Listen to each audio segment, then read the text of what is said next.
আজ বানাচ্ছি বাদশাহী ভেটকি। রাজকীয় স্বাদের এই ভেটকি মাছের রেসিপি খেতে হয় অসাধারণ। প্রথমেই ভেটকি মাছগুলোর মধ্যে টক দই, আদা রসুন বাটা, অল্প একটু কর্নফ্লাওয়ার আর স্বাদ মতো লবণ দিয়ে 15 মিনিটের জন্য ম্যারিনেট করে রাখবো।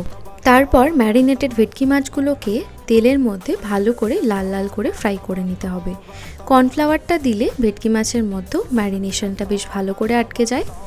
মাছগুলো ভেজে তুলে রাখার পরে সেই তেলের মধ্যে দিয়ে দিলাম পেঁয়াজ বাটাটা ভালো করে ফ্রাই করে নিয়ে দিয়ে দিলাম 1 চামচ টক দই, তার সাথে দিয়েছি কাজু আর পোস্ত বাটা, আর শেষে দিলাম নারকেল বাটা দিয়ে ভালো করে মিশিয়ে নিয়ে ফ্রাই করে নিচ্ছি। তারপর হলুদ গুঁড়ো, লঙ্কার গুঁড়ো, জিরে গুঁড়ো আর দিয়েছি কাশ্মীরি লঙ্কার গুঁড়ো দিয়ে ভালো করে মশলা কষিয়ে নিয়ে অল্প জল দিয়ে স্বাদ মতো লবণ আর অল্প একটু চিনি দিয়ে ভালো করে ফুটিয়ে নিয়ে তেল বেরিয়ে আসলে তারপর ভেজে রাখা ভেটকি মাছের টুকরোগুলো এক এক করে অ্যাড করে দিলাম।